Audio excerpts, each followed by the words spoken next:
coach working at various gyms across the Inland Empire, to starting his own training business based here in Redlands. Today, he will be sharing how one small habit has shaped his decade-long journey.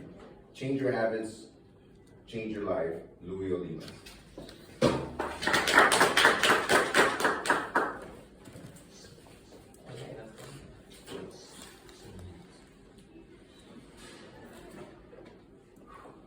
Thank you, Mr. Toastmaster. Fellow Toastmasters, have you ever had a life-changing event? I know that's a pretty heavy question to ask at 7:15 in the morning, and realistically, I probably couldn't think of one off the top of my head right now either, but maybe I'm just not interesting. You can think of one? Yeah, Hit me. when I broke my hand when I was trucking. Pretty recent, right? Yeah, And how did that?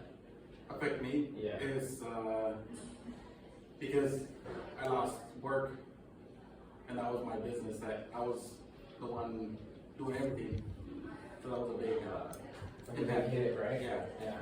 See, so life-changing events could be very impactful, and it doesn't even necessarily have to be positive. It could be something like that. But one thing that I can tell you that I have, and I bet you have too, are life-changing habits. And for me, the one that I can think of that sticks out the most is one simple little habit that I started doing about 10 years ago now. Really simple, and I'll tell you what it is. Lifting weights. That's it. Simple habit, lifting weights. And that one simple habit has been the catalyst for how I've shaped my life over the past 10 years, basically. So allow me to explain how. Lifting weights not only gave me physical strength, but it also helped me improve my self-esteem. About 6 months into lifting weights, I started to notice a change in my body. I was starting to put on more muscle, which is what I wanted to do. That was my goal. That's why people lift weights, to look better. And when you start to look better, you start to feel better about yourself too. You know how good it feels to get a compliment from somebody when you've been busting it for like 6 months, and then all of a sudden somebody comes up to you and says, "Hey, have you been doing something different? Like, you're starting to look good." It just makes all that hard work that you've been doing feel that much more better, and almost like you're validated, basically. And so that's kind of what happened to me. I did about 6 months in start getting compliments, and I did start to feel better about myself. And I was no longer intimidated by having a conversation with somebody, a total stranger, and really just being able to look them in the eye and have a conversation without feeling self-conscious about how I looked or how I felt. Another thing that helped me make me feel better too is that I'm able to actually feel good in the clothes that I wear. When I was in high school, I was so self-conscious of how skinny I was that I only wore pants and long sleeve shirts. Never did I wear a tank top, never did I wear a short sleeve shirt even like this. It was too revealing for me. And so that's the first thing that it helped me do. It helped me to feel better about myself. And when I started to realize how that simple habit could help me, I realized that I wanted to help others do the same thing and feel the same way. So the second thing that lifting weights helped me do was give me a direction in my life. At the time that I started lifting weights, I was a grocery store manager.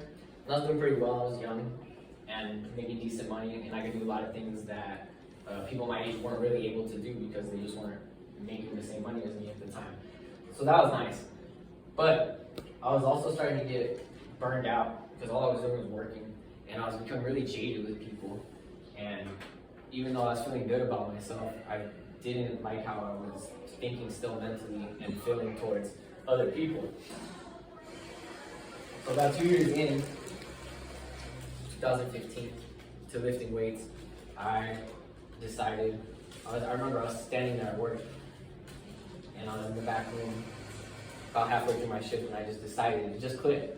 I decided, I'm like, I really like lifting weights. I'm obsessed with it. It's all I want to talk about. It's all I think about. Fitness, nutrition, diet, everything, all of that. And so I decided at that moment, I'm going to quit this job. I'm going to go back to school. I'm going to study kinesiology. And then 6 months later, I got my first coaching gig after all of that. So not only have I got a new, better self-esteem, but also got a new direction in my life at this point. And then the third thing that lifting weights helped me do was it helped me get a new mindset. Because when you're feeling better about yourself and then you're starting to make these changes in your life that are really shaping the life that you want and creating, you also start to change your mindset. So yes, a lot of people think lifting weights is just a physical endeavor. That's not really true.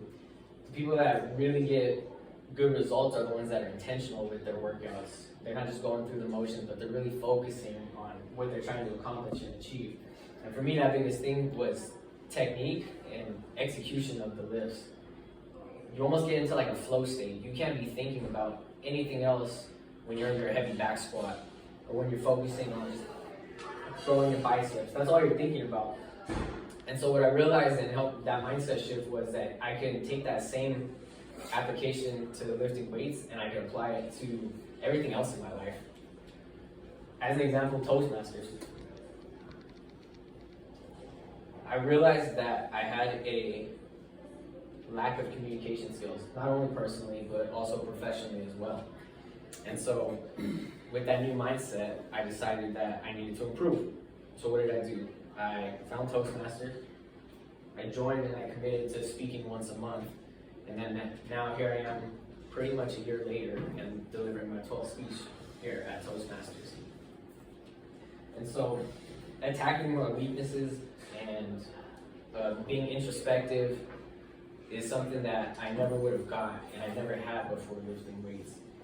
And so if we look back on this one small habit change that I started doing 10 years ago, it really has changed the trajectory of how my life has been going. And so now what I'm asking you to think is, maybe you don't have a life-changing event for the positive or the negative, or maybe you do. But I bet you could reflect right now and think about habits that you do have that you can recognize. And maybe some of them you want to keep because they're where you want to be. And maybe some of them you have to change because they're not contributing to your overall improvement as a person and being your best self. Thank you, Mr. Cook.